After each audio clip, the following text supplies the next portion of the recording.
on the job. She's been with me since I started, but she is new to the Chief of Staff role. And then Sharon Trower, Public Information Officer. Stand up, Sharon. She's going to wave. She's got a broken foot. But Sharon helped put this together. She does all of my stuff. And anytime you see social media for Brazoria County, Sharon is the one that is keeping you informed. I also want to recognize Commissioner David Linder, Precinct 4, he's here. Commissioner Adams, Stacey Adams, right here. He said, ran into him out in the hallway, says, hey, I want to find out what's going on in the county. Well, bull hockey. He knows what's going on in the county.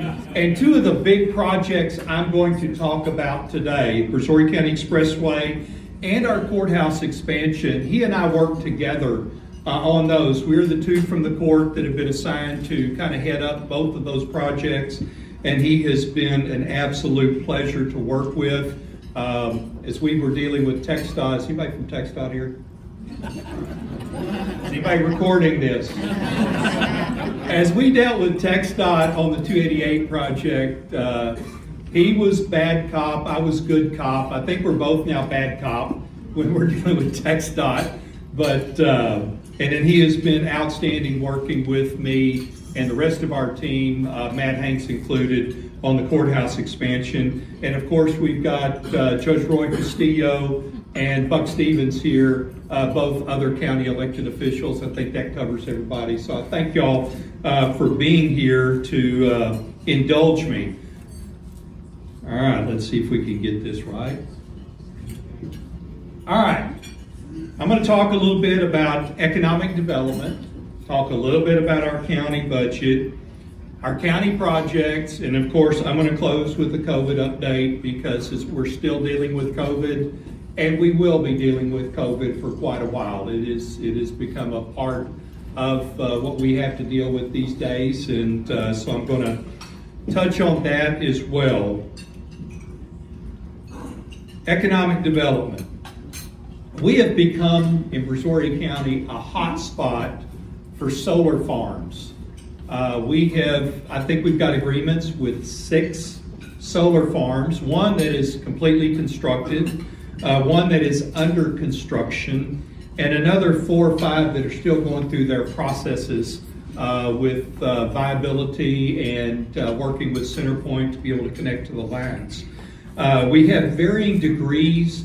We found out after we did about 4 of these, we found out in 2013 the legislature gave them some really fantastic tax breaks with your local tax dollars. So we have cut back on the incentives that we have offered them because they get some pretty good tax breaks already. But these things come in, they provide a lot of construction jobs. They don't really provide much in the way of permanent employment. But they do put some high value on the ground that is going to be there a while. And it does help bolster a growing county that has a lot of power needs, as we saw back in February during our little freeze event. Also economic development. Since 2013, we have seen close to $30 billion in petrochemical investment in Brazoria County. I know on this end of the county, you don't see a lot of that, but if you drive down to the Chocolate Bayou area by Enios, you go to Freeport, you go to Old Ocean on the west side of the county, you see a lot of things that weren't there 10 years ago. Prior to 2013, we had not seen a single $1 billion project in Brazoria County. Since that time, I think we're at 9 projects that are valued at $1 billion or more. And those things, they bring in a lot of construction jobs. They take up really very small area. They don't tax our services too bad, and they provide a lot of high-paying jobs as well as a pretty good multiplier on jobs. So we've seen, and when I talk about our sales tax in a few minutes, you'll see that. And we've also got another $4 billion in very highly serious projects that we may see happen in the next few years. So we still see some look in Brazoria County on that. But if you go down to Quintana and you see what's been done down there with the Freeport LNG, you'll be completely amazed at the size of that project. Talk about sales tax. In we'll go back to about 2010.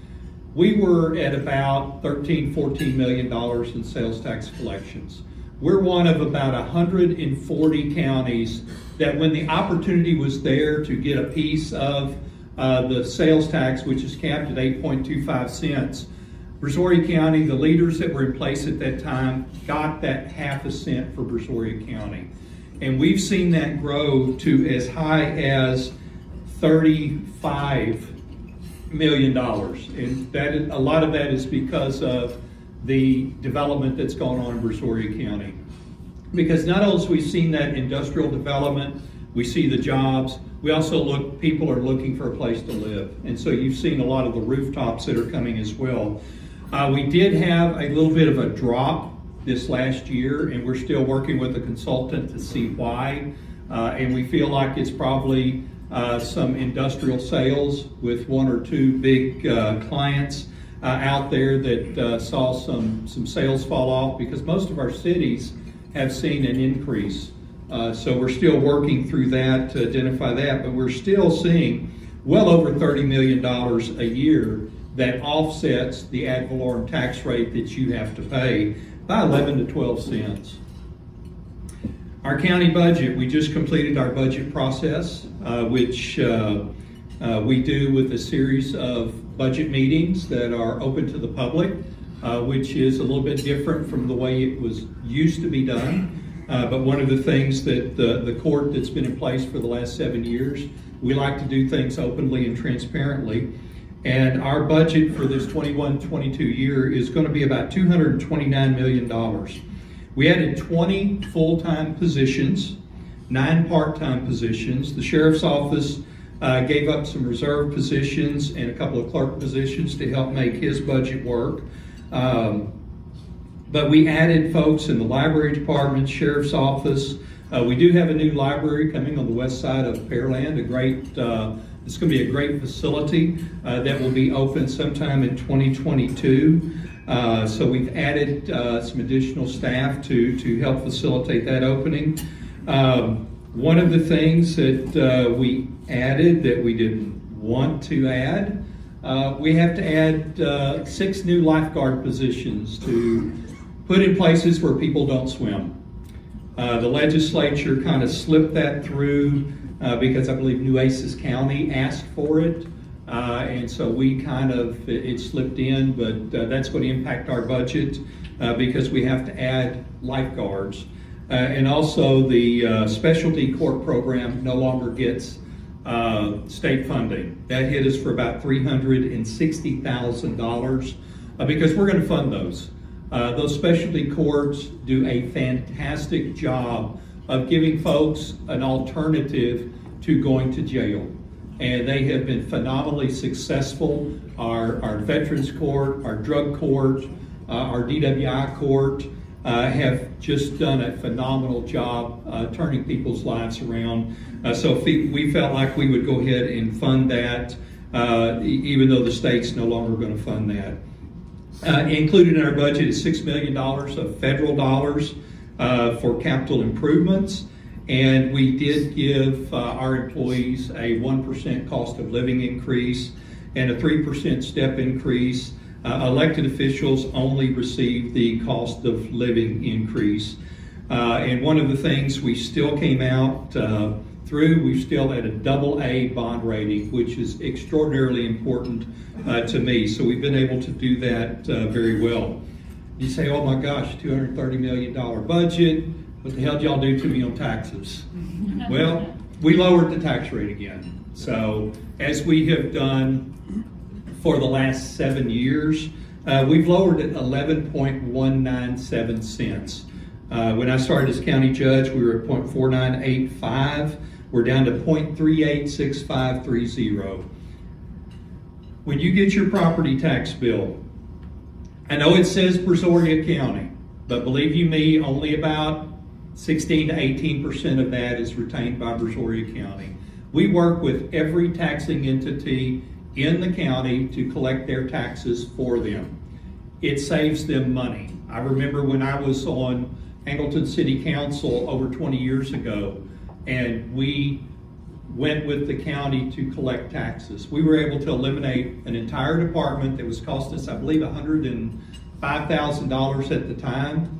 We cut it down to that $15,000 check we wrote to the county so we help each, but when you write that check, it does say Brazoria County, so people seem to direct their ire at Brazoria County when they write that check. But only a small portion of that comes to the county. But the way you get to that amount is you take your value times the tax rate, and the product of is the amount of taxes you pay. Well, as your values have gone up for the last 7 or 8 years, it's the last 7 years I believe we've seen a steady increase, we have dropped that tax rate down each and every year to that effective rate, which is what they call the no new revenue rate. And we have done that for 13 years in a row. I think over the last 39 or 40 years, Brazoria County, thank you. Over the last 39 or 40 years, we've only been above the effective rate 5 times. 5 times in 39 years. I don't think you'll find another taxing entity in Brazoria County that has done the same. And I'm very proud of that. Our court works diligently to make sure we maximize every dollar that you invest as a taxpayer into the county. Because when we are balancing our budget, unlike private industry, we can't go out and make more widgets. We can't increase the cost of our widgets. We get what we get, and we make the best that we can go with that. And I think we've done a pretty darn good job of it. So, and it's a pleasure working with the members of the court, our elected officials throughout the county, and our department heads to make that happen. We'll talk about some of our projects. We'll talk about the Brazoria County Expressway, a little bit emergency rental assistance program, our campus expansion plan, and then our COVID update. The most exciting thing that we completed about 11 months ago was our Brazoria County Expressway. And here's a nice drone picture of that. Our consultant told us before COVID, so we think you're going to average about 251,000 transactions on the expressway each month. And if you get on it just north of Highway 6 and you travel to the county line, that's 2 transactions. You've been through 2 toll gantries. And if you come back from up that direction and you go all the way till it terminates, that's 2 more that you've gone through. So that would be 4. And as I've told y'all, I think for a number of years, that's actually 2 projects. Hello, Gary, I do. 2003, he's been the chair of the Brazoria County Toll Committee and has done a fantastic job helping us make that project happen. But thank you. It's actually 2 projects. When the legislature allowed us to do that project, TxDOT did not have the money to do those projects. So they gave local entities the ability to do that, to have the right of first refusal or primacy. Harris County relinquished primacy on the part in Harris County because they had 6 projects on that list of 11, and it was number 4 in this, or they had, 6 projects in Harris County. The total number of projects statewide were 11. It was number 4 on their list. So they decided to relinquish primacy. There's actually a private concessionaire did that portion. Brazoria County, we decided to keep that project in-house for a number of reasons. 1, we wanted control over it. 2, we wanted to control the amount of tolls that are being collected, And 3, we wanted those tolls to come back into Brazoria County, not going to a concessionaire overseas somewhere that you see on the northern end of the 10.5 miles. So we have 5.2 miles of it. Within the next year or 2, we will start looking at extending it further south because it has been environmentally cleared since, I believe, 2008 to go all the way down to where the Grand Parkway will come through, which is at County Road 60, just north of FM 1462 in the Sharon area. So we'll be looking at extending it down. But as I said, CDM Smith told us prior to the pandemic, you'll have 251,000 transactions a month, which we opened up in the middle of the pandemic, and I was, and I will admit it now, I was very pessimistic that we would make that number. We've averaged over 800,000 transactions a month. We've only had 2 months that have been short of really the average, and that is February. If y'all remember, we had a little freeze event and we had it shut down for several days. Plus February is a short month.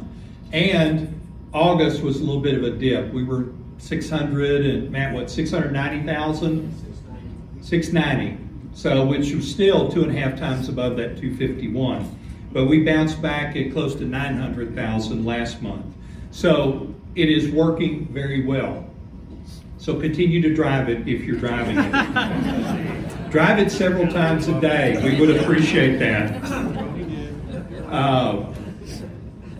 Emergency Rental Assistance Program.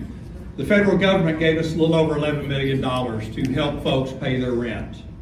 So our county auditor, who I think she was on the job 5 weeks when this came out, she has set the model that the federal government has looked at and go, wow, you guys are doing it right.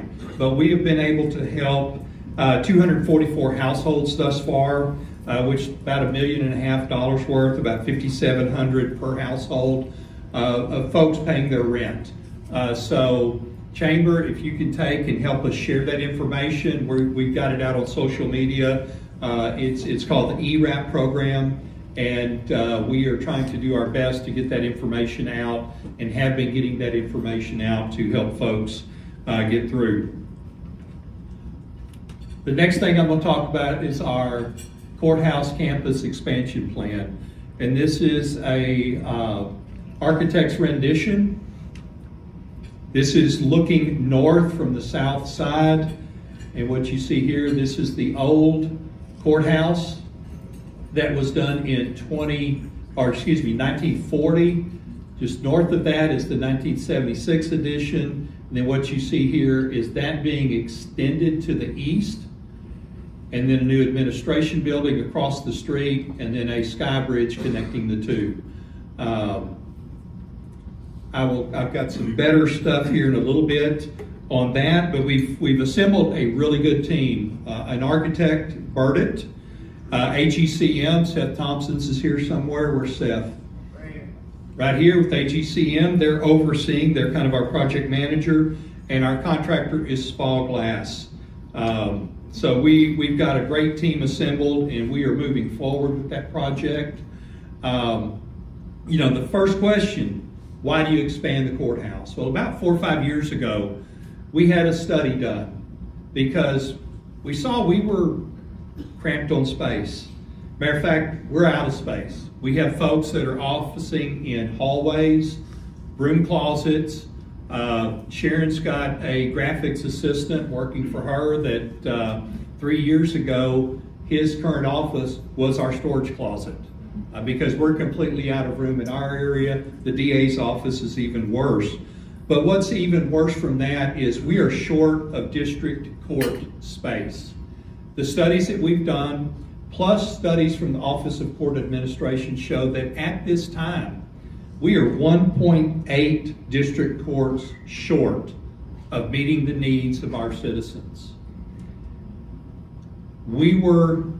It would take 1.5 to 2 years to get a case to trial prior to COVID. With COVID, we're probably now at about 3 years, unless you commit murder. then you kind of get bumped to the front of the line for having a trial. So please don't do that. But between the civil cases, the family cases, and everything, and crime, we have a severe backlog. And we need 1.8 courts now. And Senator Huffman contacted me actually on March the 8th of this year. Said, Judge, I just read the OCA report. I'm going to put in, I'm carrying the bill, I'm going to get you a new court. And I said, Senator, that's great.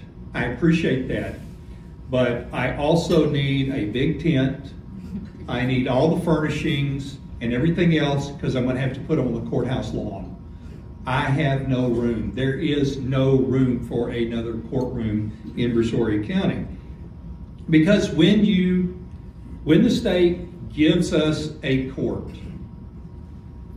well, they've given us a court, they've given us a number, and they've given us most of the pay of that judge. That's what the state has given us. We have to supply that courtroom. We supplement that pay. We also have to hire them a court coordinator, a bailiff, a court reporter. We have to hire a couple of new investigators or another investigator in the DA's office. We need to hire a couple of prosecutors in the DA's office. We need to hire additional clerks to manage all the paperwork coming through this. So you're looking at 8 to 12 people you have to bring on in addition to just having that court. So we have to have space. We don't have space. We are just completely shot on space. And we continue to grow. Over the next 25 years, we're going to need 4 to 7 new courts. And looking at population in 2015, we were at 342,000. 2020, the current census, we're about 372. And by 2045, we're estimated to be at 725,000 people in Brazoria County. That's a lot of people. And when people come, they bring their legal issues with them. They bring all of that, and it taxes our local ability to serve them. Give you a little history on where we're at and how we got here. In 1940, we built the original south side of the current courthouse. Beautiful, stately, just very classic looking building. And it was 60,000 square feet to serve 27,000 people in Brazoria County at that time. In 1976, we added on to that, to the north side, an additional 67,000 square feet to serve at that time 136,000 people. If you can't tell the difference, then you need some help. Because at 1940, very stately, beautiful building, and then in 1976, we got the architects that did a lot of funky stuff in the 60s that designed that addition. You can tell, for some reason, they didn't even try to match it. But in 2003, we added the building, the West Annex, to the west side of the courthouse across the street, an additional 45,000 square feet to serve at that time 254,000 people. In 2007, the court purchased the old Walmart building on the east side of town, which was an additional 35,000 square feet to serve at that time 270,000 people. And now we're adding an additional 159,000 square feet that will hopefully serve our citizens for the next 2 to 3 decades before we have to do it again. Here's a picture. And what we've got the courthouse right here. Several years ago, we bought the old First Baptist Church building, and this is all that is left of it as of about a week and a half ago. It is completely gone. That is where the new administration building is going to go. The contractor's been taking that down. Here is a nice overview We just recently completed 2 additional parking lots on blocks that we own. I think 410 parking spaces. Here's the 1940 courthouse, the 76th edition. There's our museum. It's where we're going to add on to the 76th edition, Sky Bridge across to the new administration building. This is the West Annex, and this is new emergency operations center that we will be building. I think it's about 12,000 square feet. When I first came on the court, we did not have an emergency operations center. We converted the commissioner's courtroom into emergency operations center. And in about 2010, we purchased an old abstract building just a block south of the courthouse, which would be actually located right about here. And we moved our emergency operations center there. We've also got the fire marshal's office there, which has continually grown. We've completely outgrown that building. Since I became county judge, we have had 5 major flood events. We finally got our hurricane last month that we had not gotten. I don't count Harvey as a hurricane for Brazoria County because most of the hurricane characteristics were gone by the time it got to us, other than the copious amounts of rain. Did I do better describing that, Sharon? Thank you. I usually say big rain, and then she gets and then she gets mad at me.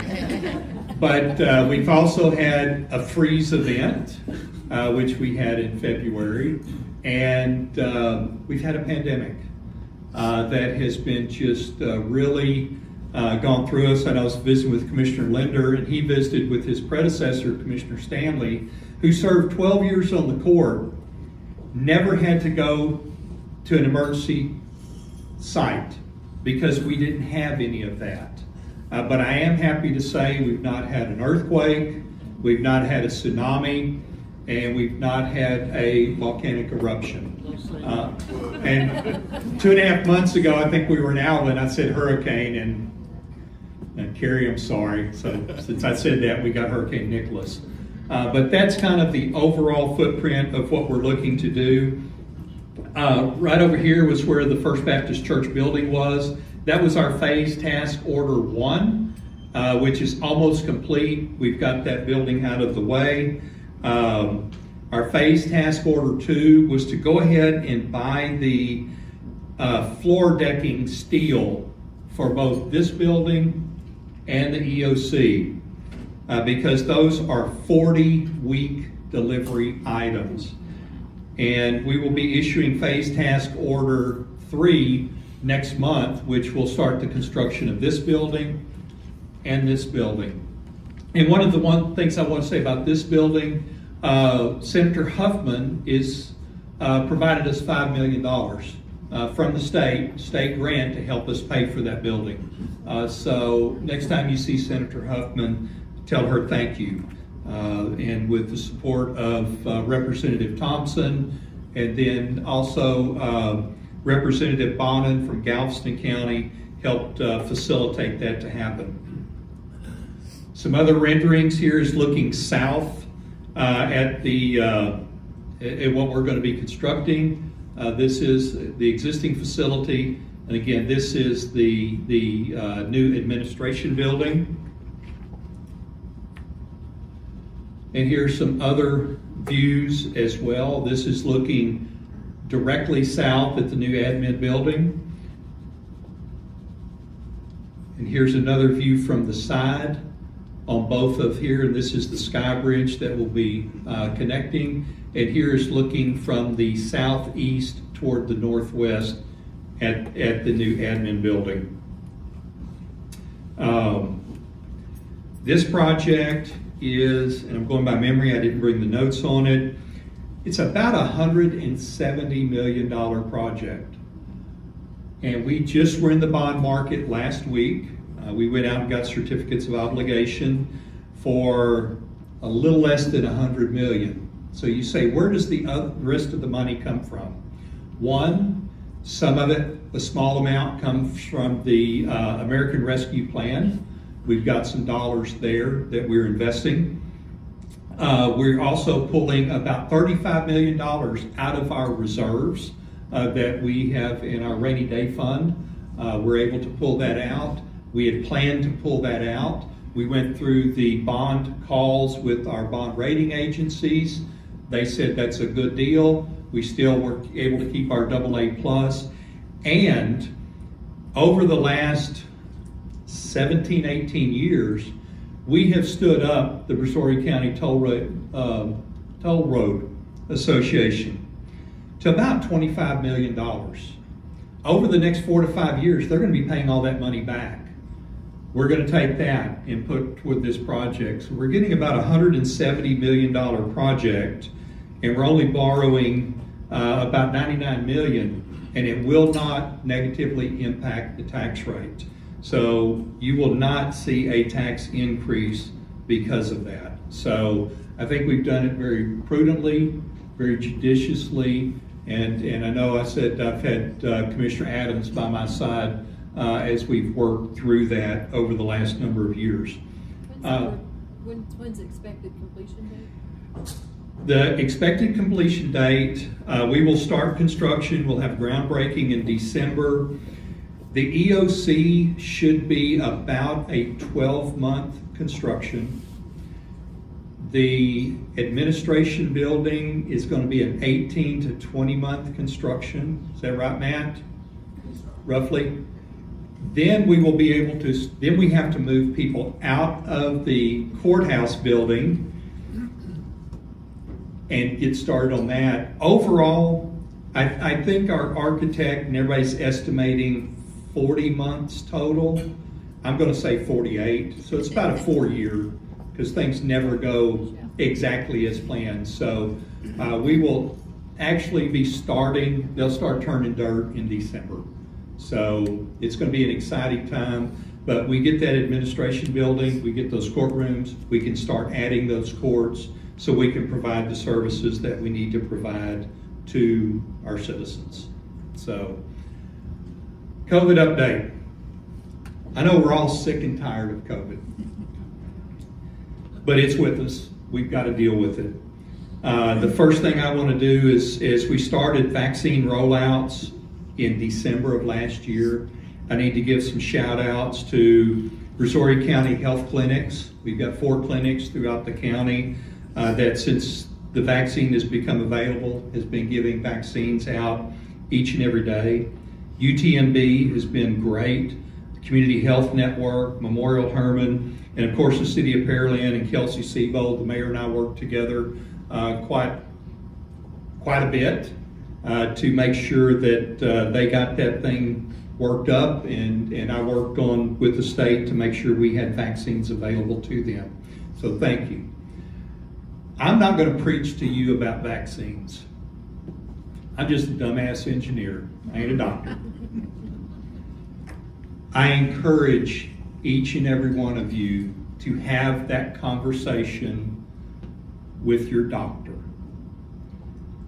Not the people with a 3rd grade reading level that are on social media that overnight became an expert and putting all kinds of crap that Ivan from Russia helped develop and put on there to create discord in this country. And people put it out there thinking it's real and pounding themselves on the chest, because that person doesn't know you, doesn't know your health challenges like your doctor does. My doctor knows I'm a little long in the tooth. My doctor knows I'm a little fluffy. My doctor helps me medicate my high blood pressure. My doctor helps me manage my type 1 diabetes. My doctor knows what's best for me in a vaccine. Not these that on social media. So I encourage you, if you've got questions about a vaccine, talk to your doctor. That's who you trust. That's who you go to help manage your health. That's the person you need to be talking to about whether a vaccine is right for you.